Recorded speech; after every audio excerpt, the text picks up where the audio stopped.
In the name of the Father, the Son, and the Holy Spirit. Amen. Today we begin a new chapter in our lecture on family life. And according to St. Paisios of the Holy Mountain, and this lecture we will deal with the role of the mother in raising children.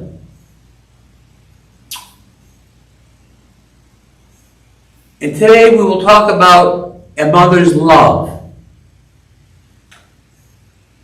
Someone once came up to St. Paisios and said, "Yeronda, you once told us that people grow with mature and with love."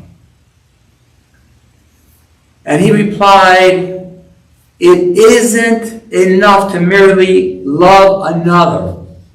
We must love the other more than ourselves. A mother loves her children more than she loves herself. She will stay hungry in order to feed her children. Yet, she feels greater pleasure when she does this. She will stay hungry no matter what, as long as her children are fed. The children are fed materially, but she is fed spiritually. They experience the taste of food, while all along a mother will taste and experience nothing but spiritual joy. There once was a young girl, and before she married, she slept until 10 in the morning, and she would have her breakfast prepared by her mother.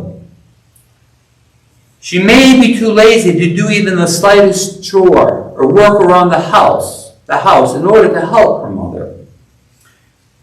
She wanted everything at her beck and call. She had expectations from her mother. She also had expectations from her father. And all along, she sat in her chair, taking it easy. And although she is capable of loving, this ability is not developed because she's constantly receiving help and blessings from her mother, her father, or even her siblings. However, from the moment she becomes a mother, she resembles a little engine that works harder and harder. The more it's recharged, because love works constantly. Before, this young girl hated to get up before 10 o'clock. And she would become annoyed with anybody that would knock on her door and tell her to get up. And I'm sure, as I'm saying this, some of us can relate to this. She hated to touch anything that was unclean. And she used to use soap that was filled with beautiful fragrance in order to wash herself. But after she became a mother, when you see how she cleans her soiled children, or else, as I like to call it, when a child has a blowout, you would think she was touching precious cargo. She's not repulsed by anything. Once, like I said, when she was woken up before 10 o'clock, she would yell with a furious vengeance. But now, as a mother, when she hears her child cry, no matter what time of day, or rather what time of night it might be, she would get up without complaint and not be annoyed. and take care of her child. Why? For she is no longer a child herself. She became a mother. She sacrificed, and love has overcome her, and love has come into her life. And now she knows what it means to be a mother, and what her mother went through when she was being raised. Indeed, a mother comes to attain a greater love and sacrifice than a father, because a father is not given many opportunities to sacrifice himself for the children. A mother works more with the children. She is tormented.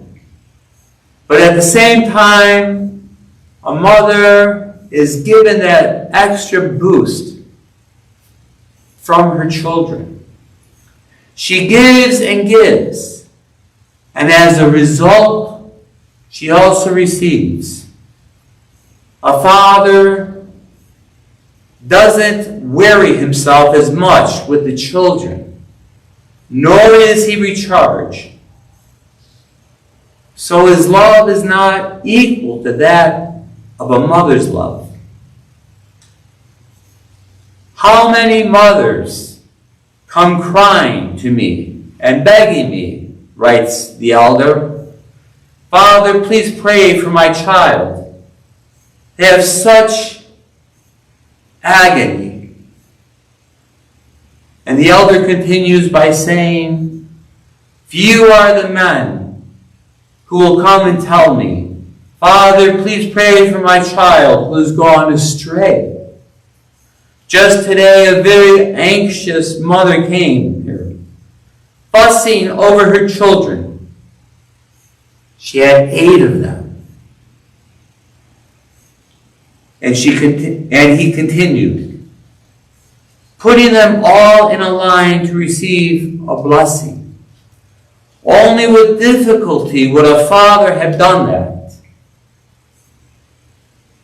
Russia survived because of the mothers, St. Paisios writes. A paternal embrace, when it lacks the grace of God, is dry. But a maternal embrace, even without God in it, has milk. A child loves his father and respects him. But it is with tender love of the mother that the love for his father will grow. A childless woman, he wrote, is tormented when she doesn't spiritually cultivate this matter. He continued by writing, oh, what I had to go through once with a woman who didn't have children. Her husband held an important position at his job. She owned apartments that she rented out, a large house in which they lived, a huge dowry, and could not be bothered to go grocery shopping or do the cooking.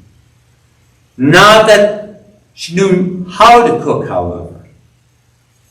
She would just call for deliveries. She lacked for nothing, and yet she was tormented because nothing pleased her.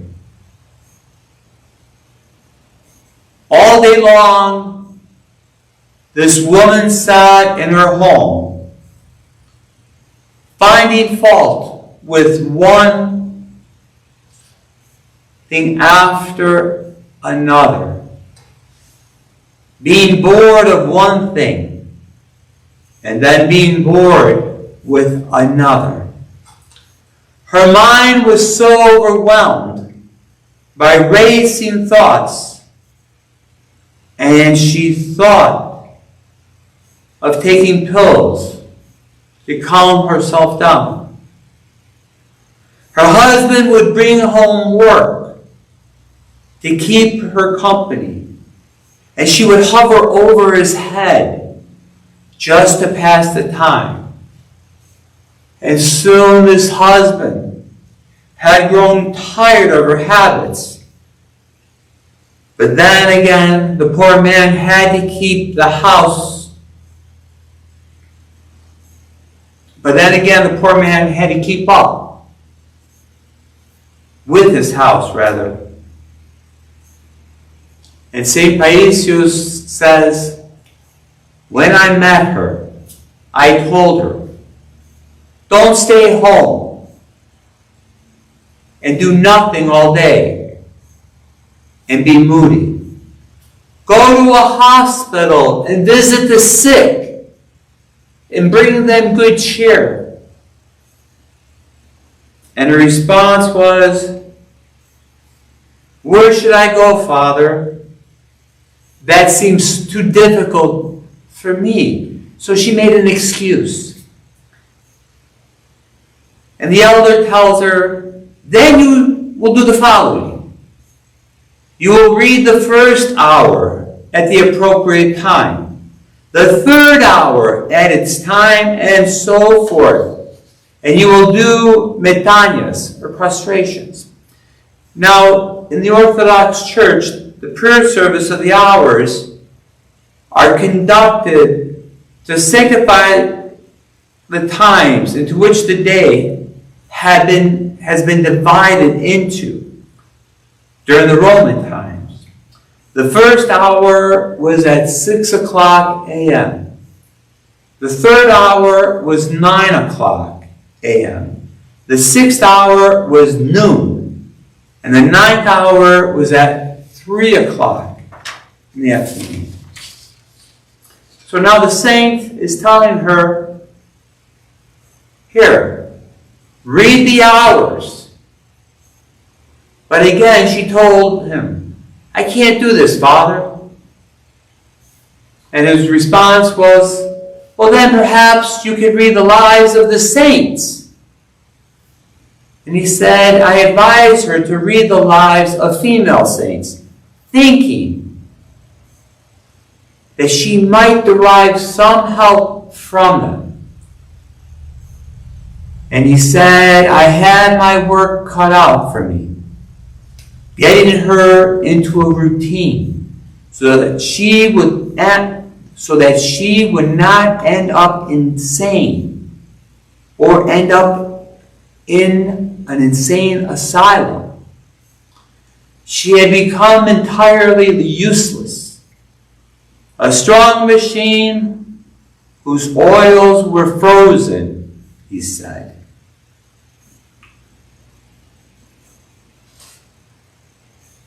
And St. Paisios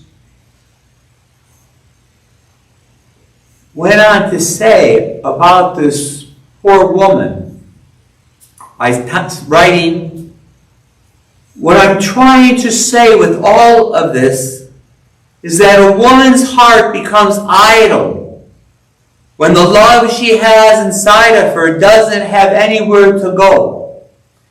And again, you see another woman with 5, 6, 7, 10 children, who is so poor and yet so happy. She is upstanding and courageous. And why? Because she has found her purpose in life. I was impressed with her situation, he said. A friend of mine had 2 sisters. The one got married young and had many children. She was always sacrificing. She sewed and helped the poor with good works. And she recently came and said to me, I have grandchildren now yet on them. And her heart was leaping with joy. And the other sister didn't marry. didn't even take advantage of a carefree life spiritually, and had become, and he says, don't ask, a useless thing. She couldn't be bothered to live her life, expected her aged mother to serve her, and still complained. And he says, do you see what happens? The change did not come about in her because she didn't become a mother, nor did she take advantage of the love that exists naturally in a woman by helping others in need. This is why the elder writes, I say that a woman must possess the spirit of sacrifice. And he continues, you see, if a man doesn't cultivate the virtue of love, he doesn't suffer great damage. If a woman fails to convey the love she naturally has, then she is like a machine that doesn't work, but one without the material to work properly, so that it jolts about, jolting everyone else about.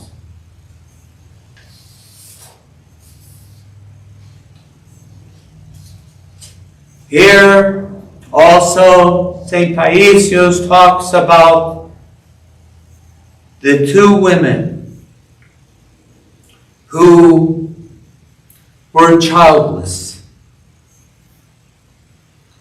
And because of because of not being able to have these children,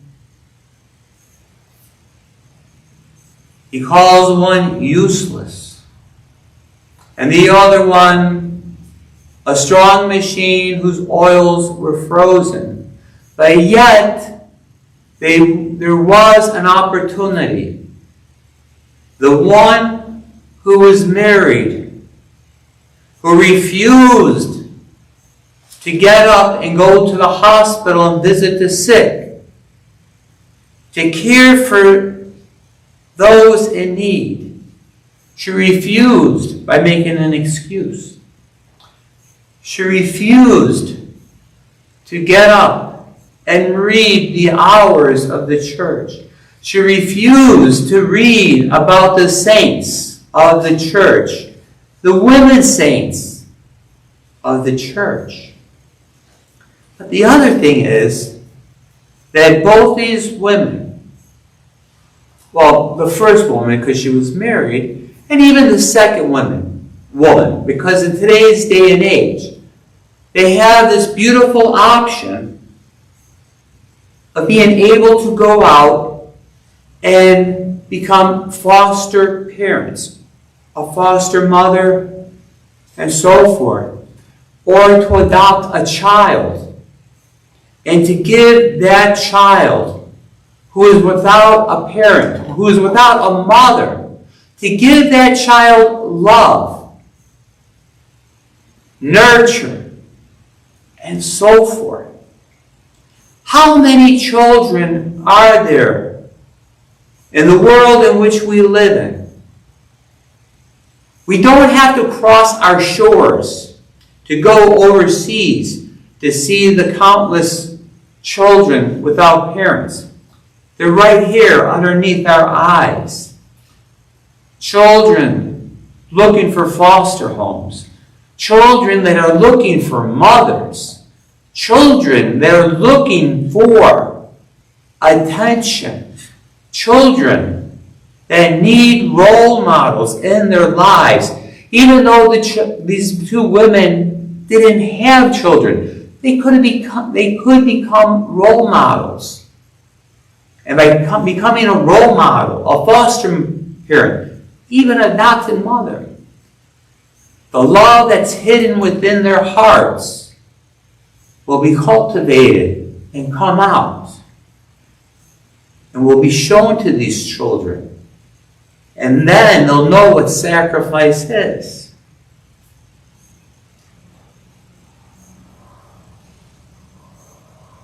But unfortunately,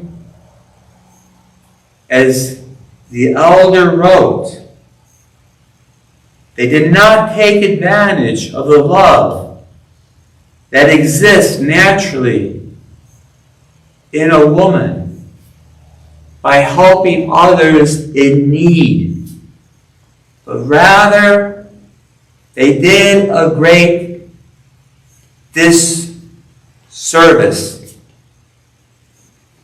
As he said, if a woman fails to convey the love she naturally has, she's like a machine that doesn't work. And a machine that doesn't work is useless. And that's the unfortunate thing. Now, there are women who don't have children, but yet they do go out and visit the sick, visit the hospitals, visit the children that become foster parents to these children, or big sisters, what have you. And they are able to experience this love that St. Paisios talks about. But then again, there are those who don't want to experience this love. They make excuses. They rather stay home and become useless. As the first mother, or first wife, I should say, who was married, who made an excuse about everything. And the second woman, who didn't have a child, she had the ability, though, to go out also to the hospitals, to take care, to visit the sick, to read the lives of the saints, to become an adopted mother. But yet she chose to be a burden to her mother at an old age. She was useless, as St. Paisios says.